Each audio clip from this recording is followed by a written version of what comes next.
যে নবী করিম সাল্লাল্লাহু আলাইহি সাল্লাম বলেছেন, মানুষের মৃত্যুর পর বারজাখী জীবনে, বারজাখী জীবন মানে হলো মৃত্যুর পর কবরস্থ হলে কবরে বা মানুষের ধ্বংসাবশেষ যেখানে যে অবস্থায় থাকে সেটার সেই জীবনটাকে বলা হয় হলো বারজাখী জীবন। বারজাখী জীবনে আল্লাহ রাব্বুল আলামিন মানুষকে জান্নাতি হলো জান্নাতের নেয়ামত আর জাহান্নামী হলো জাহান্নামের শাস্তি তাকে ভোগ করান, এবং সেটা অলৌকিকভাবে হয়, অদৃশ্যের বিষয়, আমরা সেটা অনুভব করতে পারি না।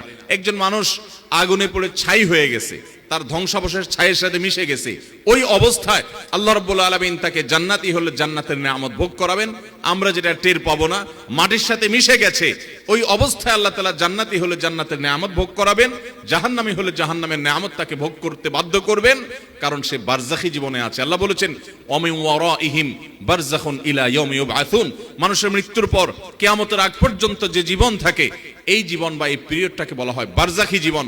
এই বারজাখী জীবনে একজন মানুষ যদি জান্নাতি হন, অর্থাৎ জান্নাতের সাথে তার কানেক্টেড করে দেওয়া হয় তার কবরকে, তখন সেই ব্যক্তিকে জান্নাতি হিসাবে যেই ক্লাসের জান্নাতি, যেই শ্রেণীর জান্নাতি, হঠাৎ করে তার জান্নাতি হিসাবে তার শ্রেণীটাকে উন্নীত করে দেওয়া হয়, প্রমোশন করে দেওয়া হয়। তিনি অনুভব করতে পারেন যে আমি এখন আর আগের জান্নাতে নাই, বরং তার চাইতে আপার ক্লাসের জান্নাতে আছি।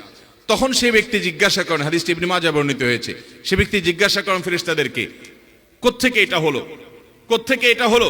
আন্না হাযা, এই যে আমি আগে যে নেয়ামত ভোগ করছিলাম, এখন আমাকে আপার ক্লাসের জান্নাতি করা হলো, আমার নেয়ামতের ধরন উন্নীত হয়েছে, আমি বুঝতে পারছি, কিন্তু আমি তো মৃত্যুবরণ করেছি, আমার তো আর আমল করে জান্নাতের নেয়ামত বাড়ানোর বা আমার ক্লাসকে উন্নীত করার ক্ষমতা তো আর নাই, মৃত্যুর সঙ্গে সঙ্গে সব তো বন্ধ হয়ে গেছে।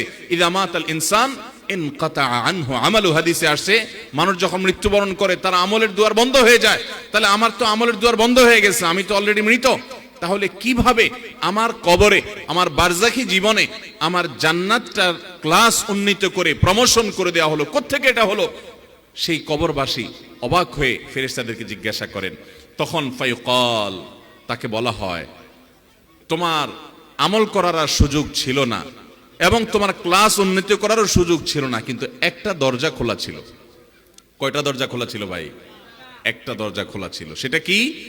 বিস্তিগফারি ওয়ালাদিকা লাক, তোমার সন্তান তোমার জন্য আল্লাহর কাছে ইস্তেগফার করেছে, চোখের পানি ফেলে, কায় মনোবাক্যে, হৃদয় নিংড়ানো দোয়া দিয়ে রব্বে কারীমের কাছে দোয়া করেছে, ও মাবুদ, ও মালিক, আমার আব্বাজান দুনিয়া থেকে চলে গেছেন, আমার মা চলে গেছেন, আমার ভাই চলে গেছেন, স্বামী স্ত্রী চলে গেছেন, আমার অমুক আত্মীয় স্বজন চলে গেছেন, আল্লাহ আমি তার পক্ষ থেকে আপনার কাছে ক্ষমা প্রার্থনা করছি। তিনি আর নিজের জন্য দোয়া করার ক্ষমতাও রাখেন না, তিনি আর তার আমল নামাতে একটি সুবহানাল্লাহর সওয়াবও অ্যাড করার ক্ষমতা রাখেন না।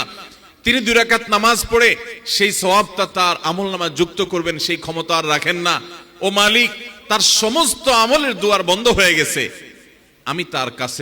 আমি তার পক্ষ থেকে আপনার কাছে দোয়া করি, আপনি তাকে মাফ করে দেন, আপনি তার প্রতি রহম করেন, আপনি তাকে ভুল ত্রুটি মাফ করে জান্নাতি হিসাবে মর্যাদা দান করেন। যখন কোনো মানুষ তার প্রিয়জনের জন্য দোয়া করে, বিশেষ করে বাবা মার জন্য এভাবে দোয়া করে, নবী করিম সাল্লাল্লাহু আলাইহি সাল্লামের ইবনে মাজাহ বর্ণিত হাদিস বলছে যে ফেরেশতারা তখন ওই ব্যক্তিকে বলেন যে বারজাখী জীবনে তোমার যে জান্নাতের ক্লাসকে উন্নীত করা হলো, তোমার জীবিত সন্তানরা দুনিয়া থেকে তোমার জন্য যে দোয়া করছে, সেই দোয়ার কারণে তোমার এই মর্যাদা বৃদ্ধি করে দেওয়া হলো। ভাইরা আমার, আমরা যদি আমাদের মৃত আত্মীয় স্বজনদের হাহাকার, তাদের ব্যাকুলতা, তাদের কষ্ট,